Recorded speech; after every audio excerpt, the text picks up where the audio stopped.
Salam alaikum. Sahab Toulkoum.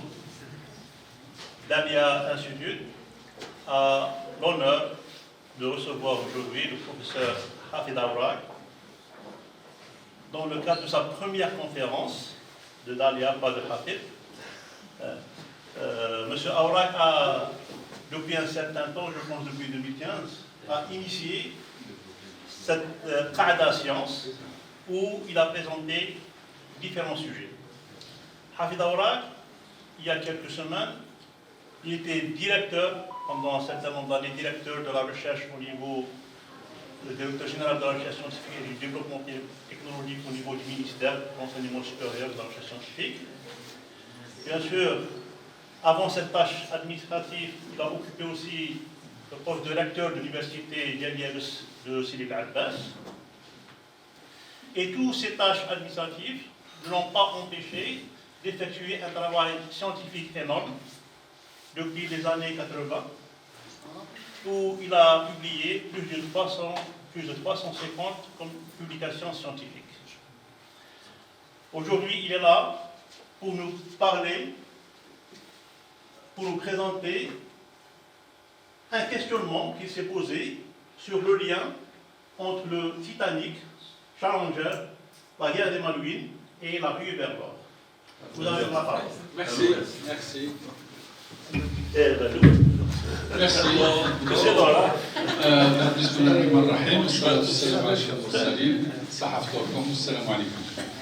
Donc aujourd'hui, je vais essayer de vous raconter des histoires. C'est plus des histoires qui ont attrait à la science et qui font que peut-être certaines découvertes ont été faites par des erreurs de la science. Et donc c'est pour ça que je voudrais, donc à travers vous, c'est pour ça que vous avez été tous un peu la curiosité du titre, quel est le lien entre tous ces événements. Et donc nous allons faire un peu un historique dans le monde de la science et dans le monde des découvertes, et aussi comment les choses se sont précipitées parfois, et aussi comment parfois le hasard ou la coïncidence a fait que la science a évolué et nous a donné pas mal de choses. Donc voilà un peu, et c'est pour ça que ce que je vais essentiellement parler, c'est un peu, est-ce que les erreurs de la science sont-elles des sources de découverte? Donc je vous pose la question, vous êtes tous des scientifiques, j'imagine, et vous êtes tous concernés par des défis de la science, et est-ce que vous pensez que les erreurs de la science qui ont été commises ont automatiquement amené à faire certaines découvertes qui sont très intéressantes parfois?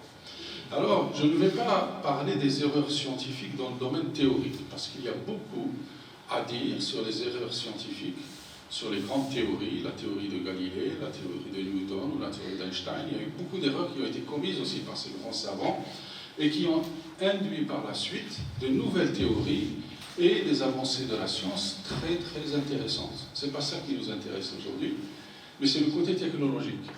Les erreurs qui ont été commises dans la science, c'est-à-dire du point de vue fondamental. Est-ce que ces erreurs du point de vue fondamental ont induit par la suite des découvertes dans le monde technologique? C'est-à-dire ce qui nous importe le plus. Parce que qu'est-ce que ça veut dire la science? En fait, faire de la science et faire des découvertes de la science, elle a pour mission trois choses très importantes. D'abord, augmenter le confort d'une personne. Ensuite, que ce confort soit accessible à tout le monde. Et troisièmement, que ce confort soit le moins dangereux.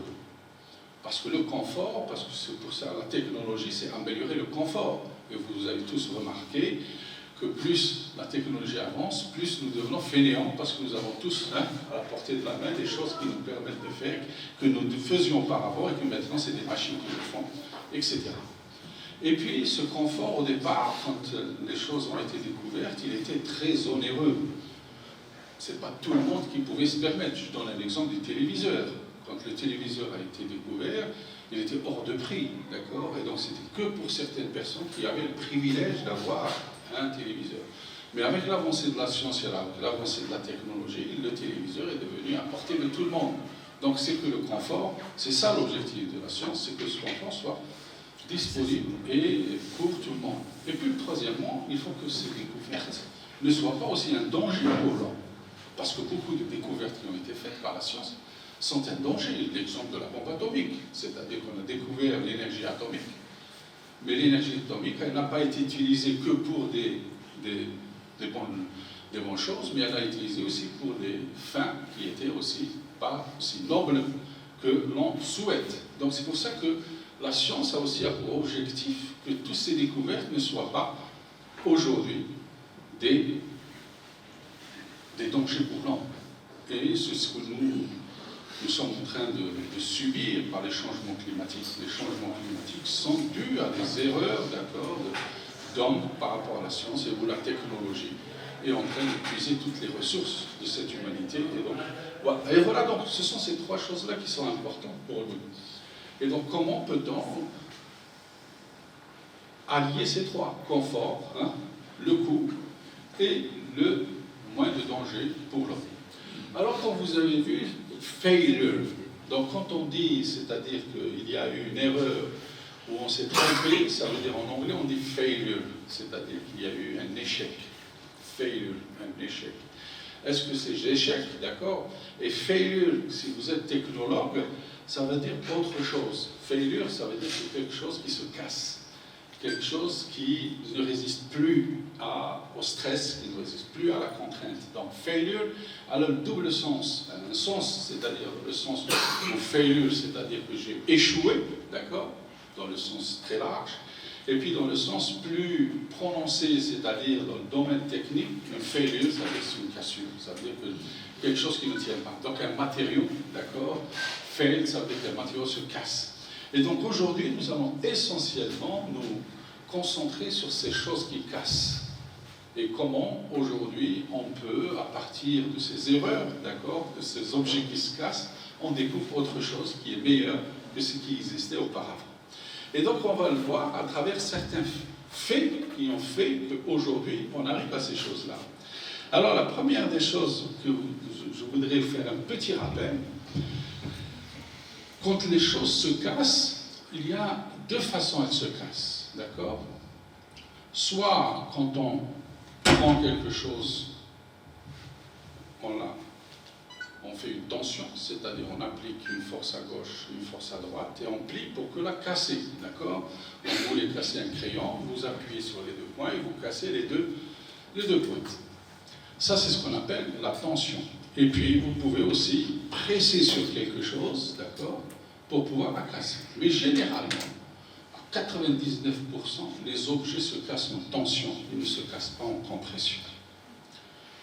Et ça, c'est très important pour quelqu'un dans la technologie, et surtout dans le domaine de la mécanique, les choses se cassent essentiellement en tension et très peu en compression. Donc il faut toujours, pour un technologue, choisir des situations de compression et non pas des situations de tension. D'accord? La tension. Et c'est pour ça que si vous voulez donc approfondir ceci, nous pouvons en discuter plus tard par rapport à certains aspects de cela. Mais c'est juste un rappel, parce que nous allons, tout au long de cet exposé, de ne pas oublier ces deux concepts, le concept de tension et le concept de compression. D'accord? Alors, donc je vais commencer par le Titanic. Voilà. Une belle histoire, vous connaissez tous l'histoire romanesque du Titanic. Chacun a vu le film, d'accord, mais d'un point de vue, d'accord, d'un film, c'est-à-dire à grande audience par rapport à une tragédie qui s'est passée dans un bateau. Mais personne ne sait, il y a eu un naufrage. Certes, il y a eu un naufrage du Titanic, d'accord, il a été heurté par un iceberg, d'accord, et cet iceberg a fait couler ce navire. Mais personne ne s'est posé pourquoi. Le comment, on le sait, c'est l'iceberg, mais le pourquoi, personne ne s'est posé la question. Alors il faut que je vous raconte cette petite histoire, parce que parfois, c'est une erreur de la science. Pourquoi? Parce que le commandant de bord, celui qui était en charge du Titanic, le premier jour où il a été lancé de New York, les scientifiques qui ont construit ce Titanic lui ont dit « Oh, il résiste à tout. Aucun objet, aucune menace ne peut faire couler ce Titanic parce qu'il est fabriqué par le meilleur acier qui puisse exister à l'heure actuelle. » et que l'acier qui a été fabriqué, avec lequel a été fabriqué le Titanic, résiste à tous les types d'icebergs qui puissent être existés. Donc le commandant était confiant que quel que soit l'iceberg qu'il va rencontrer dans son chemin, il ne lui fera rien. Et donc le jour où celui qui était en charge dans la cabine, il lui a dit, il y a des icebergs en vue, d'accord ? Si c'était un commandant qui n'était pas en confiance par rapport à des scientifiques qui l'ont assuré de la robustesse du Titanic, il va prendre toutes ces précautions pour éviter ces icebergs. Mais lui, il a dit, ne vous en faites pas, le Titanic est un monstre, aucun iceberg ne pourra le faire couler. Et il avait tort, parce que les scientifiques avaient tort, ils ont oublié une chose qui est très importante. Pourquoi cette chose est très importante? Parce que vous savez, il y a deux choses qui sont importantes dans un matériau. C'est ce qu'on appelle la dureté, d'accord? Quelque chose qui est dur, d'accord? Ça veut dire que vous appuyez en compression, vous ne lui ferez rien, c'est quelque chose qui est très dur, elle résiste, d'accord? Et puis, plus la chose est dure, plus elle est fragile. C'est pour ça que j'ai mis au départ ce proverbe turc, d'accord? L'homme est comme du fer, hein, il est solide comme du roc, mais il est fragile comme une rose. Plus on est dur, hein, plus on est fragile, d'accord? Donc on cherche à avoir en même temps quelque chose qui est flexible, quelque chose qui est mou, qu'on peut la modeler comme on veut, même s'il est dur, mais on peut le modeler et le prendre pour qu'il puisse s'adapter à toutes les contraintes, d'accord? Et ça, c'est ce qu'on appelle de la ductilité, quelque chose qui est ductile, malléable, qu'on peut faire, qu'on peut lui donner les formes qu'on veut. Et donc, on cherche généralement un matériau qui est en même temps dur et en même temps ductile, d'accord? Et donc, l'acier avec lequel on a fabriqué le Titanic avait ses propriétés. Et donc, les scientifiques avaient dit à celui qui était en charge de ce bateau, lui a dit, cet acier est dur et ductile, ne vous en faites pas. Il n'est pas fragile. Mais ils avaient oublié une chose, ces scientifiques, c'est que tous les matériaux ont ce qu'on appelle une DTP. Qu'est-ce que ça veut dire une DTP? Ça veut dire une transition, d'accord? Ductile, fragile, c'est-à-dire une transition d'un état ductile à un état fragile. Un matériau peut transiter d'un état où il est ductile à un état où il est fragile. Alors, ils ne savaient pas que ces aciers-là, qui étaient fabriqués, d'accord, avaient cette transition parce qu'ils savaient auparavant que les aciers ont une transition, une température de transition à moins de 2 degrés. Moins de 2 degrés, cet acier qui était ductile devient fragile à moins de 2 degrés. Mais comment se fait-il que ce jour-là, la température était à moins 1 degré, d'accord, et cet acier a fait cette transition donc de ductile à fragile. Et donc il est devenu comme du verre. L'acier était devenu comme du verre. Donc, et parce que la température de l'eau, d'accord, quand le Titanic naviguait, était de moins de 2 degrés. Et donc il avait transité. Le commandant ne savait pas ça. Que son bateau est devenu un bateau comme s'il était fabriqué de verre. Parce que pourquoi? Parce que même les scientifiques avaient oublié une chose, comme j'ai dit. Parce que normalement, il ne devait pas transiter. Parce que l'acier qui a été fabriqué, avec lequel on a fabriqué le Titanic, a été fabriqué en Irlande du Nord, dans des aciéries à ciel ouvert. Aujourd'hui, toutes les aciéries sont à air contrôlé. Et vous savez, quand ces aciéries sont à ciel ouvert, et l'ennemi numéro 1 de l'acier, c'est le soufre. Et quand vous faites des aciéries à ciel ouvert, les températures sont très élevées, c'est des milliers de degrés, d'accord. Le soufre qui est dans l'air pénètre dans les salles aciers sans le savoir, et donc il fragilise les aciers. Donc voilà une erreur de science qui a fait en sorte que celui qui est en charge du Titanic soit le plus confiant possible, parce que c'est les scientifiques qui l'ont assuré de ça, et que les scientifiques ne savaient pas ces choses-là, ces erreurs-là, ont induit, et donc on a compris par la suite tout ceci, que le soufre, la DTB, tout ça est venu par la suite, et donc on a fait de nouvelles découvertes à partir d'une erreur de la science qui a coûté la vie à beaucoup de personnes. Voilà un peu pour vous dire, donc c'est quelque chose qui a cassé et qui a fait que ceci. Donc voilà la première histoire que je voulais vous raconter. La deuxième histoire, c'est les Liberty Ships. Vous savez, pendant la Deuxième Guerre mondiale, l'armée américaine, parce que c'était en fait, la Deuxième Guerre mondiale était essentiellement une guerre qui a été le plus conquise par la marine. La marine a joué un grand rôle parce qu'il y a eu la débarcation, l'armée américaine a débarqué sur la France, d'accord, et c'est comme ça. Et donc on a utilisé beaucoup de bateaux pour faire tout ce débarquement. Et donc l'armée américaine avait besoin de bateaux. Et le plus grand nombre de bateaux. Et donc elle venait de faire une grande découverte, l'armée américaine, pour construire un bateau, il faut du temps. Il faut du temps pour construire un bateau. Mais en 1941, un ingénieur américain qui s'appelle Griffith venait de découvrir l'arc électrique. L'arc électrique que vous connaissez tous.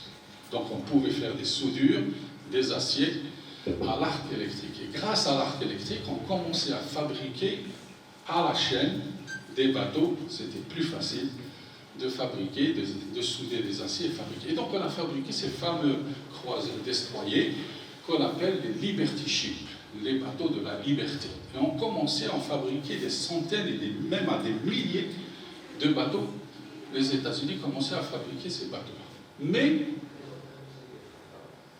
coïncidence, c'est que sur les 350 bateaux qu'ils avaient fabriqués la première fois, 80% ont coulé au milieu des océans, sans que personne ne puisse, sans qu'il puisse être atteint par un missile ou par une bombe ou par rien. Soudainement, au beau milieu des océans, il se brisait en deux.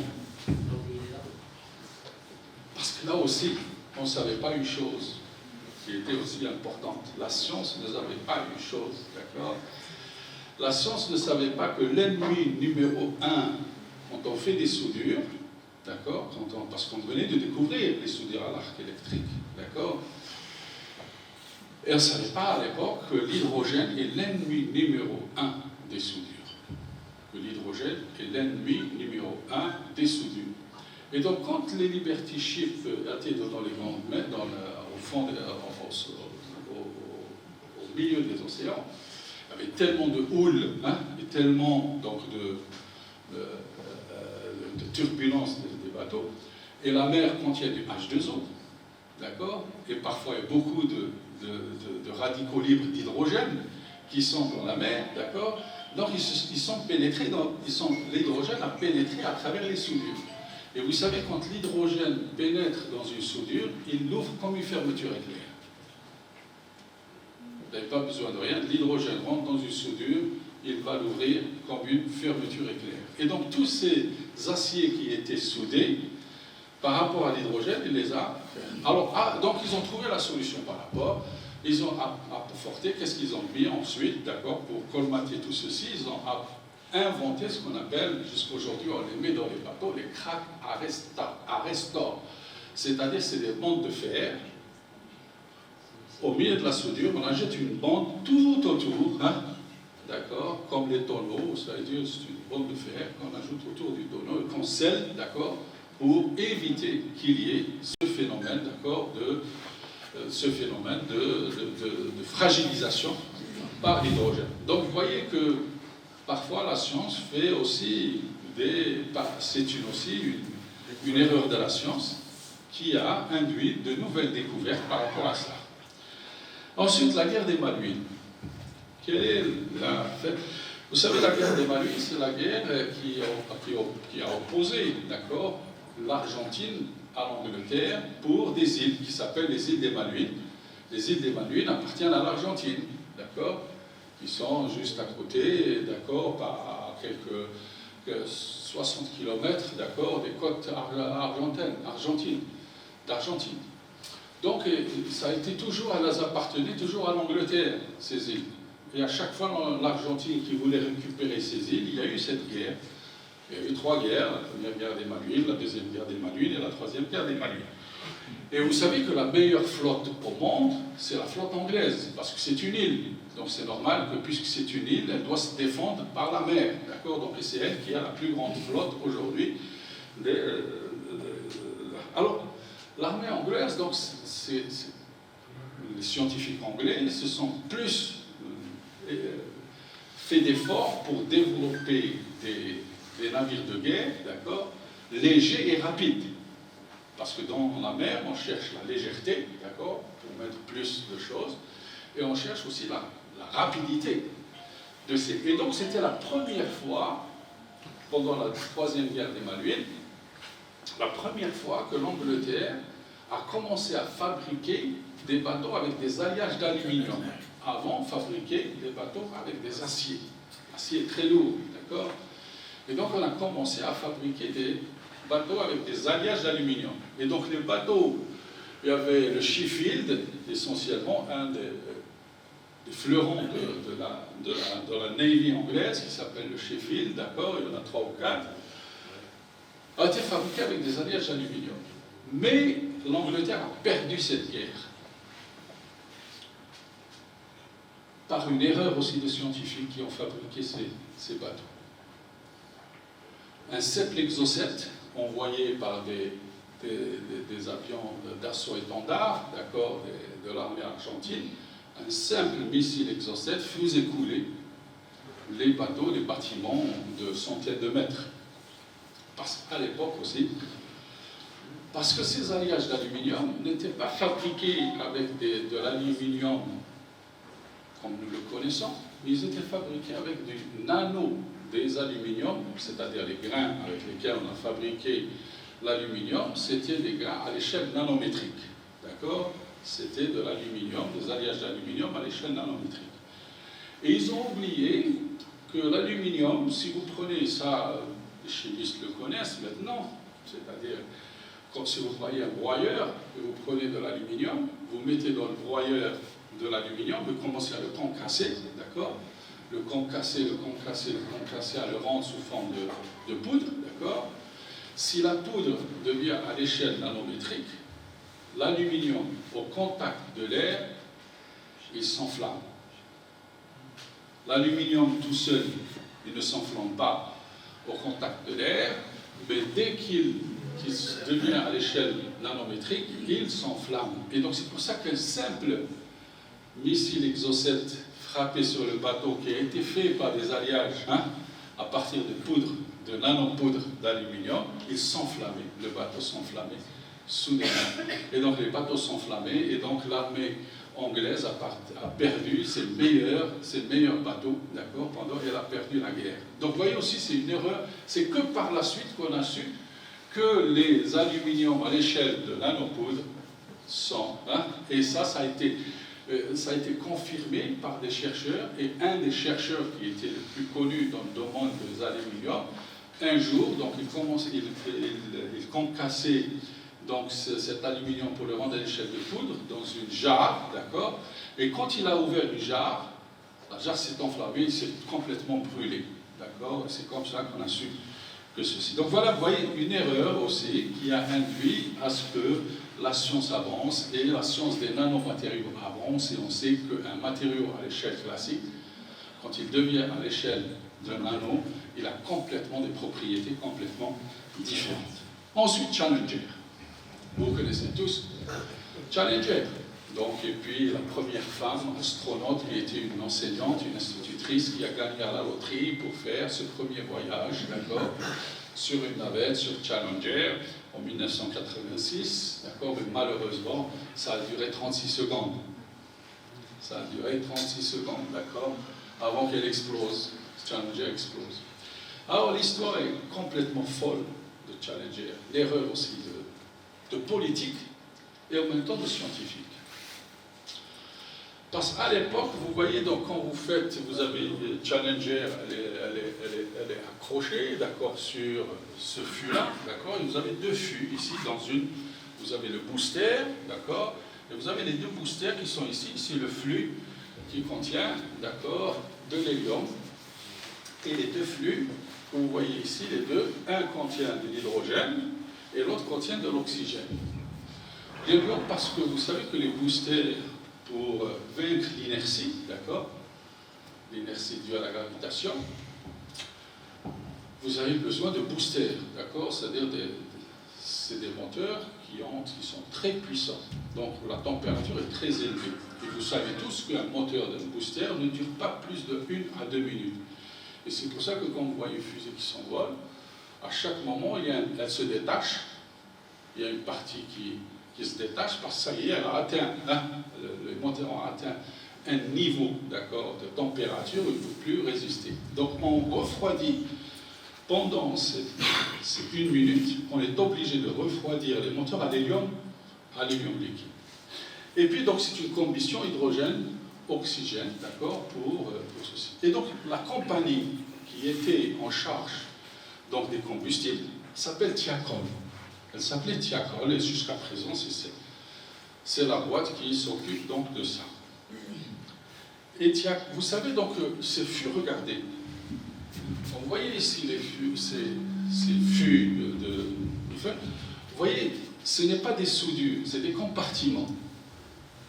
D'accord? C'est des compartiments d'acier sur un autre compartiment d'acier, emboîté, mais donc il n'y a pas de soudure.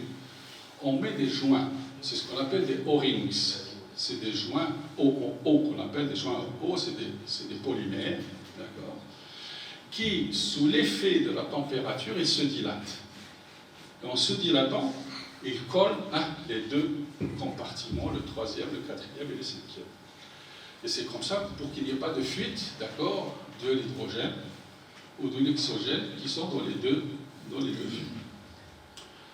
Et ce jour-là, c'est le jour où il y avait prévu le décollage de Challenger, il commençait à neiger sur Cap Canaveral. Et donc Thiakol avait dit à ceux qui étaient en charge de l'opération, il ne faut pas lancer Challenger maintenant. Parce que cette température, les joints ne vont pas se dilater totalement, on risque d'avoir des problèmes. Donc ça a été reporté. Le premier lancement a été reporté. Et puis comme il y avait une concurrence avec l'URSS à l'époque, qui allait envoyer aussi une sonde, d'accord, donc on a dit, dans 10 jours, il faut que on doit relancer l'opération. Et 10 jours après, d'accord, manque de peau, il commençait aussi à neiger de la neige fondue. Et donc on appelle le président des États-Unis, il y a aussi un problème. Le président des États-Unis dit non, il faut qu'elle parte. Quelles que soient les conditions, il faut qu'elle parte. Et voilà. À cette température-là, les joints n'étaient pas totalement scellés, d'accord. Et donc, il y a eu les joints n'étant pas scellés, au bout de quelques secondes, l'hydrogène est sorti d'un des fûts, et ça a été l'explosion. Donc, vous voyez l'erreur, et c'est donc, voilà, des erreurs, comme j'ai dit, qui ont causé des situations assez anachroniques et qui a coûté la vie à plusieurs personnes. Une, par rapport à une décision politique, et une pour que la science aussi était incapable de trouver des solutions à lancer des fusées, d'accord, par rapport à ça. Et là, on a trouvé un autre moyen, des cols qui sont plus spécifiques et qui résistent, des polymères qui résiste à des changements de température importants. Voilà. Voilà les catastrophes qui sont dues à des erreurs scientifiques. Et puis nous allons voir le côté, nous avons vu que le côté un peu dramatique des choses. Hein. Nous allons voir le côté plus agréable des choses, d'accord? C'est-à-dire où les erreurs ont conduit à des choses qui sont magnifiques. Et bien, on va voir l'histoire du verre. L'histoire du verre, elle est magnifique, parce que pour moi, c'est quelque chose de magnifique. Et vous allez comprendre que comment un flacon inventé par un Allemand en 1890 est devenu indispensable pour le vaccin anti-Covid. Qui l'aurait cru qu'une découverte, un flacon, ce flacon que vous voyez ici, où on stocke le vaccin anti-Covid, s'il n'y avait pas cet Allemand qui avait découvert ce type de verre en 1890, Pfizer aurait un problème pour conserver ce verre. Parce que Pfizer, le vaccin devait être conservé à moins 80 degrés. Il n'y avait pas de verre à l'époque qui pouvait résister à des températures de moins 80 degrés. Si ce n'était pas ce verre-là, et je vais raconter l'histoire. Ce verre-là qui a été découvert en 1890 par un Allemand, d'accord, et qui a, on s'est rappelé, hein, qu'il y a un verre, d'accord, qui a été découvert par un Allemand, qui résiste à des variations de température de moins 80 degrés à 500 degrés. Un verre qui résiste à des variations de température de moins 80 degrés à 500 degrés. On s'est rappelé de ça. D'accord? Comme c'est un Allemand, le Pfizer a été découvert en Allemagne, donc on a fait le lien et on a su comment, parce que le problème, comme j'ai dit, c'est pas juste découvrir le vaccin, mais il faut aussi le conserver. D'accord? Donc on va, voilà, donc c'est pour ça que, voilà, donc Pfizer c'est moins 70 degrés. Voilà. Donc pour cela, il faut que je commence par le commencement du verre, pour arriver à cela, d'accord? Alors, l'histoire du verre est magnifique. Comme vous savez, les premiers verres ont été découverts chez les pharaons, d'accord? On a découvert chez les pharaons que les pharaons ont trouvé des verres. Mais tous les verres qui étaient découverts, d'accord, n'étaient pas transparents. Les verres, tous les verres n'étaient pas transparents. Pourquoi? Parce que depuis donc, les pharaons jusqu'à une certaine période, tous les verres étaient fabriqués à partir du sable. D'accord? Les verres sont fabriqués à partir du sable. Mais qu'est-ce qu'il y a dans le sable? Le sable est plein d'oxydes. D'accord? Et les oxydes teintent le verre. Donc ça veut dire que tous les verres qui étaient fabriqués à l'époque étaient tous colorés. Si le sable contenait du blanc, ou si le sable contenait du fer, ou si le sable contenait du cuivre. Donc on avait différentes colorations, on va revenir à cela. D'accord? Donc ceci, pourquoi? Parce que vous êtes peut-être posé la question, pourquoi les églises, ou bien les mosquées, on fait des vitraux, hein? On ne fait pas des verres, alors que dans une église ou là, dans une mosquée, on cherche à avoir un peu de lumière. Hein? Si on va mettre des vitraux avec des verres colorés, il n'y aurait pas de lumière, donc on est obligé de faire des bougies, comme vous voyez, donc à l'époque, là, ou bien des lustres et de la lumière, et ça consomme de l'énergie, etc. Donc, mais parce qu'à l'époque, les verres transparents n'étaient pas disponibles. Il n'y avait que des verres colorés. Alors pour faire joli, donc on faisait des vitraux, donc on faisait des mélanges de couleurs et puis des motifs pour donner donc une certaine beauté, d'accord, à ces églises ou à ces mosquées, d'accord. Donc voilà. Donc la quête était de trouver des verres totalement transparents. Totalement transparents, d'accord, totalement transparent. Et donc, le premier verre, je dirais 99,99% transparent, a été découvert XVIIe siècle, d'accord, par des verriers vénitiens. Par des verriers vénitiens, parce que pourquoi? Vous savez, donc l'histoire elle dit parce qu'on a voulu prendre de la bière dans des chopes en verre transparent, donc on a cherché essentiellement à faire du verre transparent, d'accord, et c'est ce qu'ils appelaient à l'époque le cristallo, d'accord, grâce à de la silice, et jusqu'à aujourd'hui, les scientifiques demeurent, le composant demeure inconnu. Comment ils ont fait, ces Vénitiens, d'accord, personne ne sait le secret, d'accord, parce qu'en fait, à l'époque, le verre, c'était de l'artisanat. D'accord, et personne ne savait quelle est la composition, d'accord, de ces verres qu'on appelle les verres flint, d'accord, aujourd'hui, d'accord, pour faire ces verres. Donc ça a été un peu compliqué. Et donc ceci a induit, parce que comme vous savez donc à l'époque de 16e, 17e siècle, les gens étaient de grands consommateurs d'alcool, d'accord, et donc les rois et tout ça étaient de gros consommateurs d'alcool. Et puis l'anecdote. Le verre à ballon, ces verres-là, les verres à ballon que vous voyez, pourquoi on a fait les verres à ballon? Vous vous êtes posé la question? Ben non. Parce qu'à l'époque, les rois, quand on leur faisait donc des verres, on leur donnait du vin dans des verres, beaucoup étaient empoisonnés. C'est-à-dire, on mettait, fit la main, quelqu'un avait du poison, et quand il passait le verre, il prenait le verre, il le donnait au roi pour le servir, d'accord? Le poison était sur les bords du verre. Et donc, quand le roi buvait les vins, le verre touchait ses lèvres, d'accord? Beaucoup ont été empoisonnés. Donc, on a trouvé l'astuce de faire le verre à ballon, comme ça, on lui donne le verre à partir du pied, d'accord? Et comme ça, on ne touche pas le bord du verre, d'accord?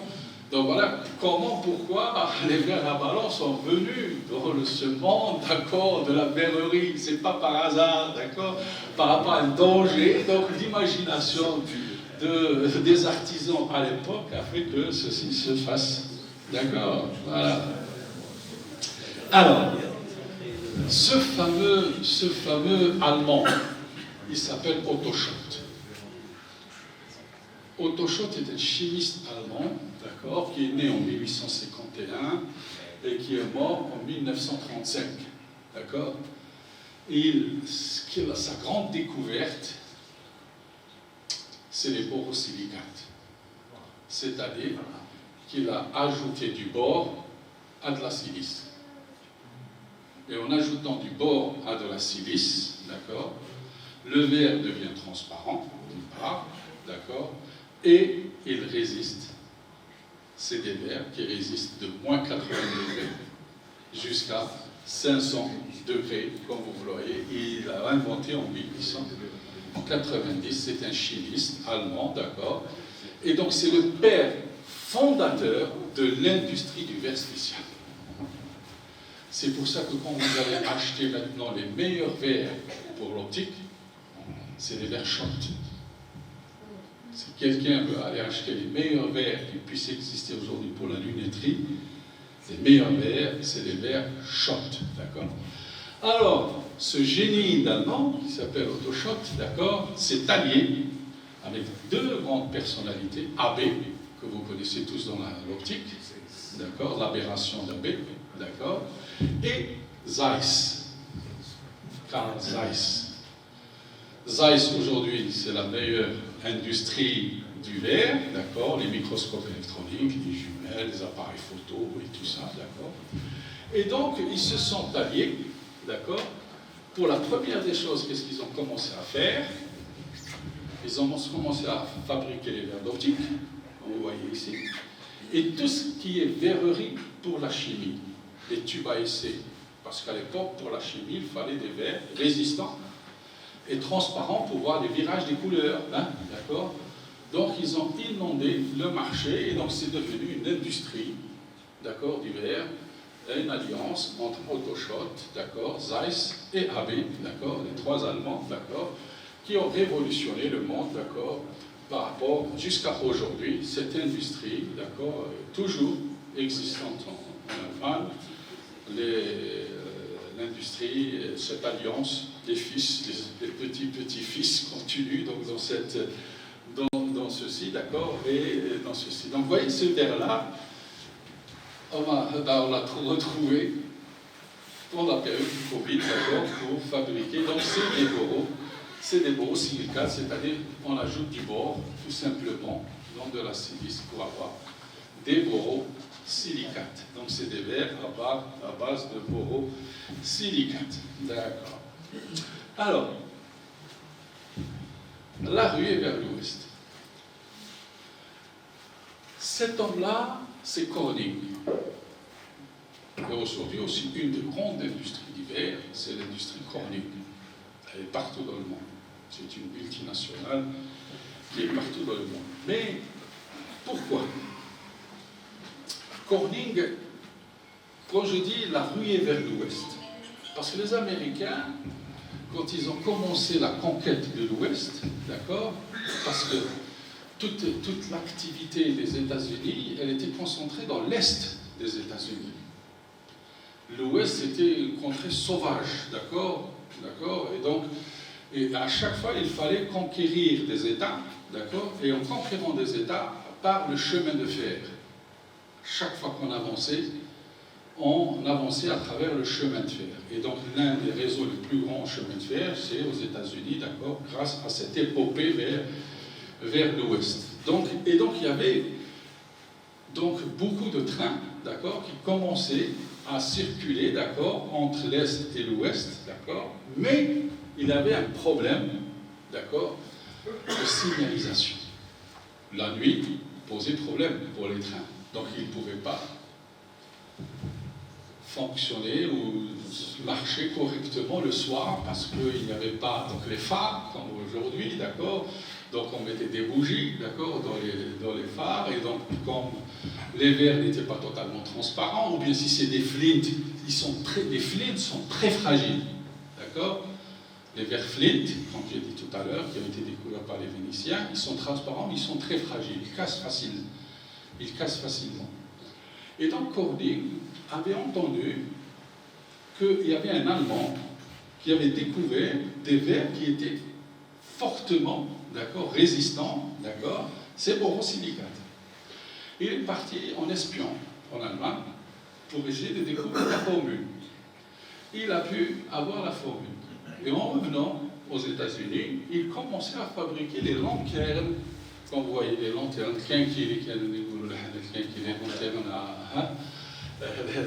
lanternes à pétrole, etc., et doter tous les écrins. Il est devenu milliardaire. Parce que ça se vendait comme des petits pains, d'accord, ça se vendait comme des petits pains. Et donc voilà. Mais à un moment donné, tout le monde commençait à acheter ces lanternes, mais ces lanternes, comme ils résistent à des fluctuations de température, du froid au chaud, d'accord, elles ne se cassaient pas facilement. Donc ça ne se renouvelait pas. D'accord. Donc il commençait à perdre aussi beaucoup d'argent, d'accord, en faisant une découverte, il a ramené beaucoup d'argent, il commençait à faire beaucoup d'argent. Je reviens sur une petite anecdote par la suite, d'accord. Donc, et c'est lui, ce Corning, c'est lui, peut-être que vous ne le savez pas, qui était un grand ami de Thomas Edison. Thomas Edison venait de découvrir donc l'électricité, d'accord. Et donc, c'est lui qui a fabriqué pour Edison la première ampoule, d'accord, que vous connaissez, la première ampoule, d'accord, à partir du flint, à l'époque, ce n'était pas encore des borosilicates, d'accord, à partir du flint, il lui a fabriqué les premières ampoules. Donc, les premières ampoules, en 1879, Thomas Edison a utilisé les premières ampoules qui ont été fabriquées par Corning, d'accord, pour produire les premières ampoules. Et vous savez tous que le premier c'est une histoire aussi extraordinaire, puisque Thomas Edison, c'était du courant continu, d'accord, donc du courant continu, donc il avait comme étudiant, vous avez vu son étudiant, l'étudiant de Thomas Edison, c'est Tesla. D'accord? C'est Tesla. Et Tesla, elle avait c'était un esprit imaginatif extraordinaire, d'accord? Et donc, Savoie, il a dit non, moi je dois trouver un meilleur moyen, parce que pour produire l'électricité continue, c'est pas aussi évident, d'accord?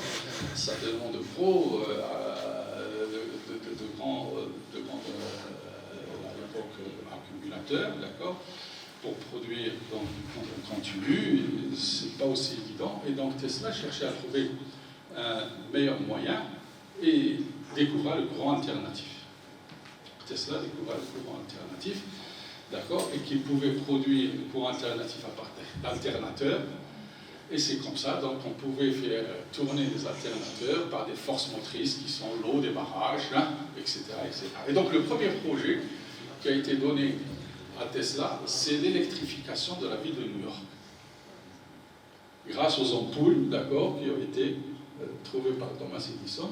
Et Thomas Edison avait une colère extraordinaire à l'époque contre Tesla, d'accord, parce qu'il leur a dit Tesla a créé un courant mortel, parce que le courant continu ne tue pas, hein, mais le courant alternatif il tue, d'accord.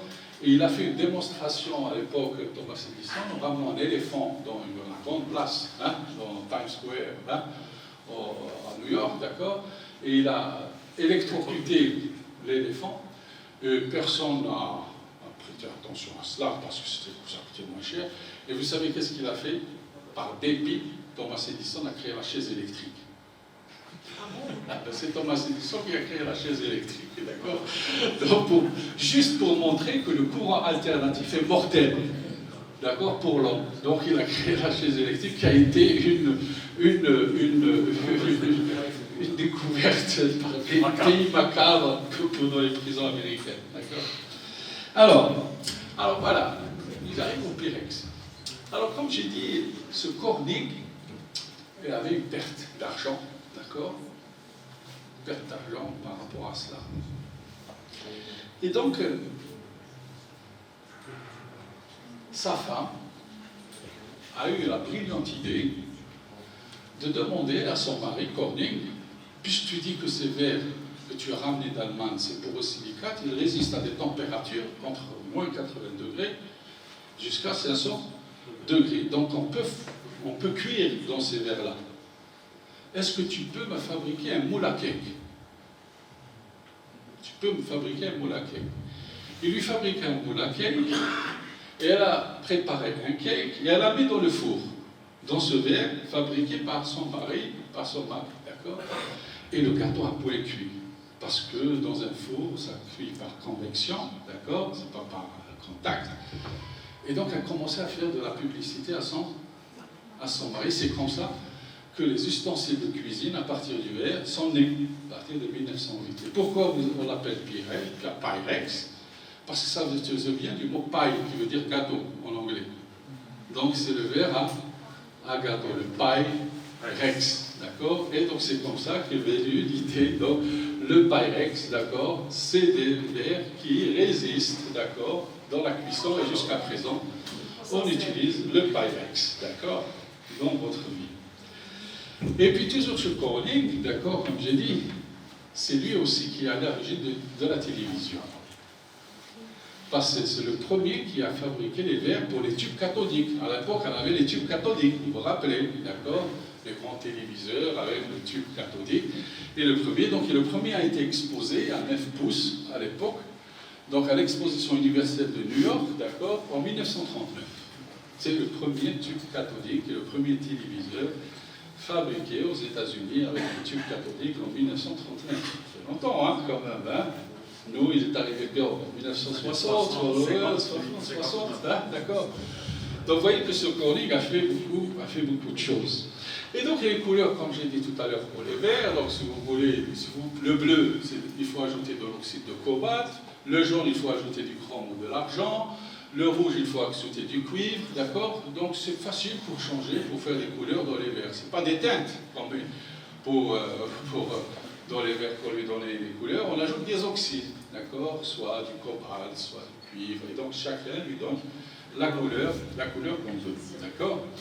Et puis ensuite est venu ce qu'on appelle les verres laminés ou les verres trempés, d'accord. Parce qu'à l'époque, il y avait l'industrie de l'automobile qui venait, d'accord. Et l'industrie de l'automobile commençait aussi à utiliser les pare-brises, d'accord. Et il y avait beaucoup d'accidents, d'accord. Et donc, il fallait trouver des verres légers, parce que le borosilicate, ils sont très lourds, ils sont assez lourds, d'accord. Il faut trouver des verres légers. S'ils se cassent, d'accord, est-ce qu'on les jette ou est-ce qu'on peut les réparer? Est-ce qu'on peut réparer du verre? D'accord. Et donc, c'est venu l'idée de faire des verres laminés. Le verre en couche fine. Le verre en couche fine. Et donc, les pare-brises, on fait une couche, 2 couches, 3 couches, 4 couches. Donc, si vous recevez une pierre sur une pare-brise, ça atteint la première et la deuxième couche, d'accord? Et donc, ça ne peut pas atteindre, si c'est un grand accident, d'accord, c'est d'accord, mais quand vous recevez des pierres, ça atteint la première et la deuxième couche, et donc on répare ce verre.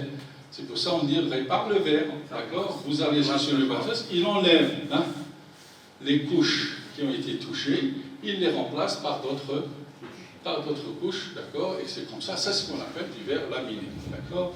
Donc c'est pour ça que vous voyez, ça apparaît cassé, mais c'est que les premières couches, d'accord, qui sont cassées. Et puis, on est arrivé, donc 1909, c'est le verre laminé, d'accord, et 1929, on trouve le verre trempé, c'est-à-dire un verre 5 fois plus solide que le verre qui existait à l'époque. Qu'est-ce qu'on faisait?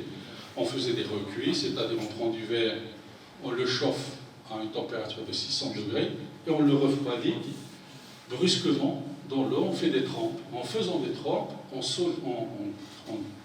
on augmente la résistance du verre, et c'est pour ça que ce que vous mettez dans des tables, dans les salles de bain, tout ça, on appelle du verre renforcé, c'est ce qu'on appelle du verre trempé. Et puis le Duralex. D'accord? Le Duralex, c'est français. C'est des Français, d'accord, qui ont découvert, donc une petite compagnie Saint-Gobain, vous connaissez, d'accord, qui a découvert le Duralex, d'accord. Le Duralex, pourquoi? Alors ça signifie Duralex, ça signifie du latin, ça veut dire Duralex, sed lex, qui signifie la loi est dure, mais c'est la loi. D'accord? La loi est dure, mais c'est la loi. Le Duralex, il est dur, hein? D'accord?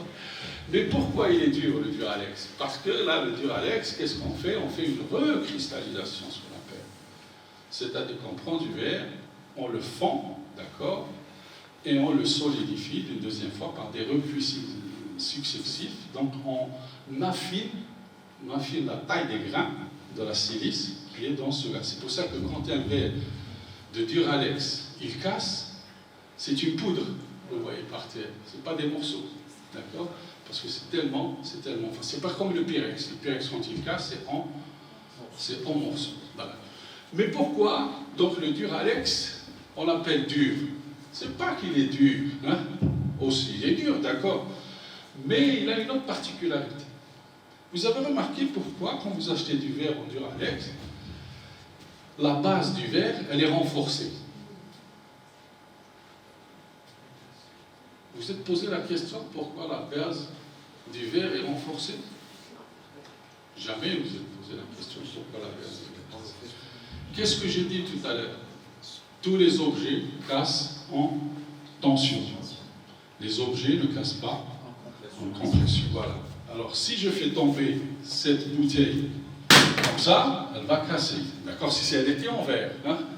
Mais si la bouteille tombe comme ça, sur sa face, elle tombe en compression. D'accord? Donc, sachant ça, Saint-Gobain, qu'est-ce qu'il a dit? Puisque les choses cassent en tension, ne cassent pas en compression, il faut que si je fais un verre, et par hasard, il échappe aux mains d'une personne, Il faut qu'il tombe en compression pour qu'il ne casse pas. Et comme la base, il faut faire la base plus lourde, donc loi de la gravitation, c'est la chose la plus lourde qui tombe en premier, d'accord? Et donc ils tomberont toujours sur cette base qui est la plus lourde pour tomber en compression. Donc amusez-vous, je peux m'amuser moi, on peut, avec des verres à 11 même à 10 mètres en compression, ils ne cassent pas, d'accord? Donc ça c'est le Duralex. La loi est dure, mais c'est la loi. D'accord? C'est pour ça qu'on les appelle les Duralex. Bon. Autre verre, peut-être vous avez vu, le cristal. D'accord? C'est la beauté, hein? Du verre, quand on dit je prends du verre, on a du cristal. D'accord? Ben, le cristal, c'est du verre auquel on a ajouté du blanc. C'est pour ça que c'est lourd. Quand vous prenez ce verre-là, du cristal, ça vous paraît un verre qui est très lourd. Comme le plomb, c'est un des éléments qui est le plus lourd dans les métaux, d'accord? C'est lui qui donne. Mais n'amusez-vous pas à boire continuellement dans du cristal. Parce qu'il donne du saturnisme. Le plomb donne du saturnisme, donc le cristal, il donne une maladie, vous devenez fou, le saturnisme, d'accord? Donc il faut modération, prendre des choses dans du cristal. Voilà. Il y a aussi, parfois aussi, dans les années, il y a des siècles aussi, on utilisait aussi du verre, on ajoutait des oxydes d'uranium. Alors les oxydes d'uranium, c'est ces verres qui sont fluorescents. Vous voyez, vous allez trouver aussi sur les marchés des verres qui sont fluorescents, d'accord? Les verres qui sont fluorescents, c'est des verres qui sont avec lesquels on a ajouté de l'uranium, d'accord? Des oxydes d'uranium dans ce verre. Et généralement, ils sont fluorescents à l'ultraviolet. C'est-à-dire, qu'est-ce qui se passe si vous avez de la lumière? Si vous éteignez de la lumière, vous les voyez en train de rayonner, ces verres-là, dans le noir. Voilà, j'ai fini, d'accord? La dernière chose, d'accord, sur le verre que je voulais vous raconter, c'est que les femmes, parfois quand vous lavez vos verres, d'accord, vos ustensiles en verre dans la maison, d'accord, et vous êtes en train de couler, et puis soudainement le verre se casse entre vos mains, sans aucune. Alors qu'est-ce qu'on a dit tout à l'heure? L'ennemi numéro 1 des choses, c'est l'hydrogène. Dans ce verre que vous avez entre les mains, il y avait une micro-fissure qu'on ne voit pas à l'œil nu, d'accord? Et comme il y a des radicaux libres d'hydrogène dans l'eau, ça veut dire qu'il y a l'hydrogène pénétré dans cette micro-fissure, et c'est la fermeture. Et il a explosé entre les mains. Je vous remercie s'il y a des questions.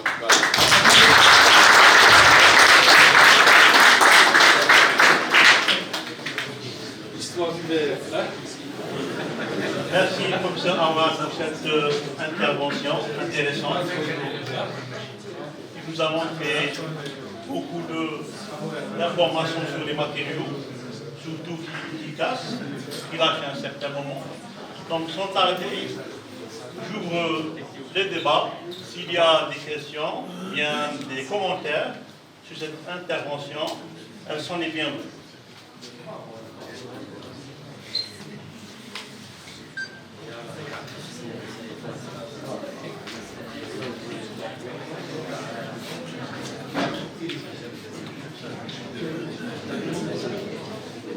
Donc je vais commencer par faire un petit commentaire sur les découvertes par hasard. Et je vais raconter une histoire sur la découverte des catalyseurs de polymérisation. Ziegler-Natta.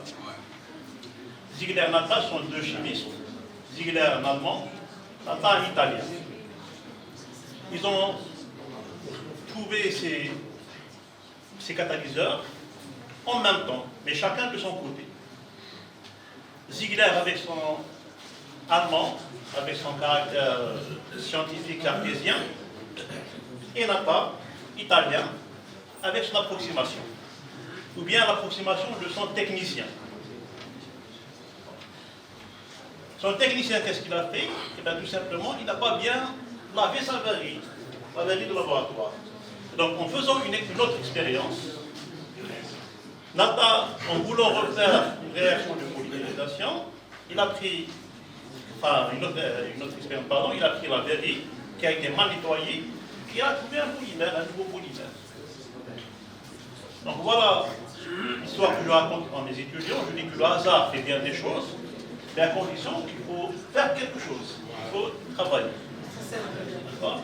Donc il y a le caractère cartésien de l'allemand et le technicien Panata, c'est Panata qu'on est en train de discuter, mais son technicien qui a fait l'erreur, et donc la découverte a été faite simultanément. Donc d'autres commentaires ou questions? Oui, peut-être deux questions. يعني نشوف الديتاي vous êtes un spécialiste des verres du matériau. Est-ce que, d'après vous, on peut atteindre un niveau technologique quand on crée des verres qui sont au même niveau que les plastiques, pour remplacement des plastiques? La première, non. Et l'autre chose, bon, Ramsfield il a dit que known unknown, known unknown. Et la plupart des erreurs qu'on a vues, le Titanic c'était typiquement known unknown. Ça fait, par exemple, bon, peut-être que je me bouche à l'objet, c'est la même chose. Donc c'était pas évident. Il fallait l'intervention de Richard Feynman pour faire l'expérience, de démontrer en fait, que c'était le processus de température, de dilatation. Mais beaucoup de choses, quand on fait le stress testing, au moins non, ils vont être découverts plus tard, au moment qu'ils vont être donc des nouvelles découvertes, on passe par la nouvelle. C'est la première question que je me suis toujours intéressé, est-ce qu'on peut créer des nouveaux formes de verre qui sont en compétition avec le plastique, pour des raisons écologiques. Il a dit il y a des choses connues, il y a des choses connues, inconnues, il y a des choses inconnues, connues, et des choses inconnues, inconnues. D'accord? Donc, il y a des questions, hein? Il y a des questions pour lesquelles on n'a pas de réponse. Il y a des réponses auxquelles on n'a pas trouvé de questions, d'accord? Et donc on a ces deux types-là. Soit on a des réponses, d'accord? C'est-à-dire quand on a des réponses à des questions qu'on ne s'est pas posées, c'est des découvertes qui sont parfaites par hasard. C'est-à-dire qu'on trouve quelque chose et c'est par la suite qu'on essaie de l'expliquer, de trouver pourquoi. D'accord? La question. Parce que pour trouver quelque chose, il faut se poser aussi la bonne question. D'accord? Si vous voulez découvrir quelque chose, il faut d'abord le besoin, donc la bonne question pour trouver la bonne réponse. Donc, c'est pour ça que j'ai dit, ce qui nous concerne ici, c'est essentiellement des choses qu'on a découvertes soit par des accidents, soit par des coïncidences, d'accord? Moi, je ne crois pas au hasard, je dis c'est des coïncidences, d'accord? Et pour laquelle, ensuite, on a essayé de mettre en place une science autour de ça pour pouvoir dupliquer la chose, parce qu'il s'agit par la suite de dupliquer la même chose, d'accord? Donc c'est essentiellement autour de cela, d'accord? Le côté théorique, comme j'ai dit, c'est autre chose. Côté théorique, c'est-à-dire qu'on met en place une théorie, d'accord? Et on n'arrive pas à situer cette chose-là. Pourquoi je dis une chose comme ça? Parce que dans la science, on peut avoir, dans le côté théorique, hein, on peut avoir deux voilà. Soit on fait ce qu'on appelle de l'ontologique, soit du législatif. Qu'est-ce que ça veut dire de l'ontologique? Supposons que nous croyons à la théorie de Newton. On dit que la théorie de Newton, c'est une théorie universelle, elle marche partout. Et vous savez, à l'époque, quand on a commencé à utiliser la théorie de Newton pour scruter le ciel, pour scruter donc les planètes, etc., les orbites des planètes, d'accord? Et donc, on a commencé à faire des observations avec les télescopes, d'accord? Et on a vu que autour de l'orbite de Mercure n'obéissait pas, d'accord, aux lois de la mécanique classique de Newton.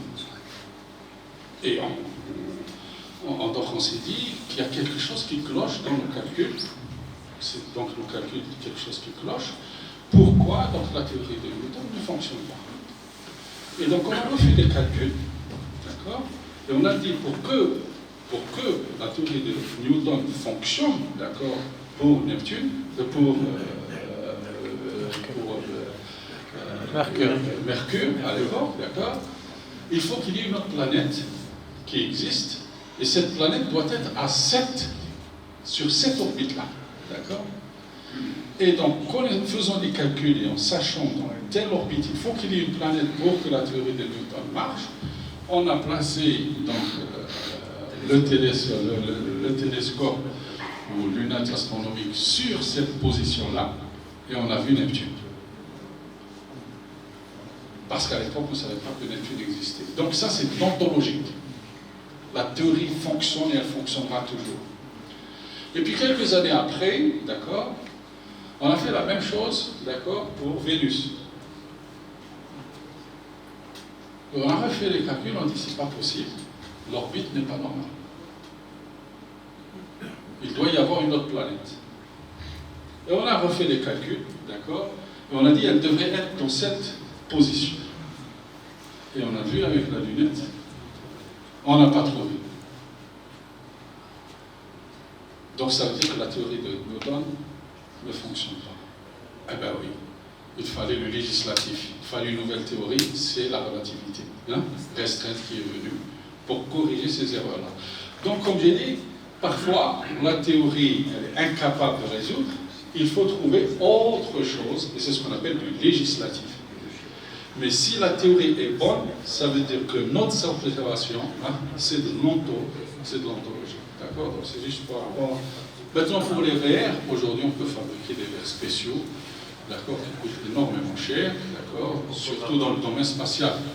Parce que là où il y a la plus grosse utilité, parce que comme j'ai dit, Corning, il a aussi fait quelque chose d'extraordinaire, parce que c'est le premier qui a fabriqué des miroirs pour les télescopes. En 1935, le premier miroir pour le télescope,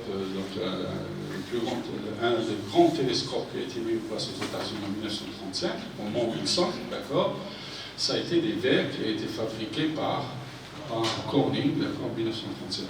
Donc aujourd'hui, les verres spéciaux sont essentiellement utilisés, d'accord, dans le spatial, essentiellement pour les panneaux solaires, essentiellement qui résistent à des conditions donc, de température extrême, d'accord, et aussi à des conditions de turbulence extrême, et donc au choc, parce que dans l'espace, il y a beaucoup de débris, d'accord, etc. Donc aujourd'hui, on peut fabriquer des verres, mais qui coûtent énormément cher, c'est pour des aspects qu'on ne peut pas se permettre. C'est pour ça que le confort, peut-être que dans quelques années, on aura ce confort et ces verres très spéciaux pour faire des choses extraordinaires. Voilà. Merci. Oui. Salam alaikum. D'abord, merci beaucoup. Ma question est à peu près en parlant d'erreurs de scientifiques. Laissons dire que si on considère que ces erreurs-là sont un englement chez chacun. Peut-on dire que le développement technologique qu'on a atteint et qu'on va atteindre avec l'artificial intelligence, par exemple, peut combler ces englements?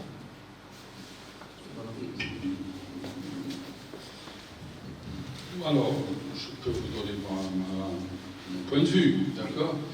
La science, c'est ce qu'on appelle en anglais trial error, d'accord? La science ne peut pas se faire sans des essais, d'accord? Et les essais sont faits par l'homme.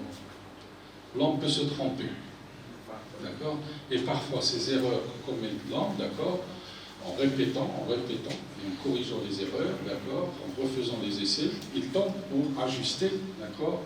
Ces essais pour trouver la bonne formule, la bonne recette, d'accord? C'est ce qu'on appelle le trial error, d'accord? La science est basée sur ça, surtout la science expérimentale, d'accord? L'expérimentation est nécessaire pour vérifier une théorie, d'accord? Donc nous sommes obligés de faire ceci. Et comme ces expériences sont faites par l'homme, d'accord?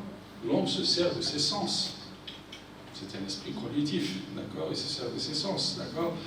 Parfois, ce que vous observez n'est pas la même chose que votre ami observe, d'accord? Donc, il y a toujours des erreurs.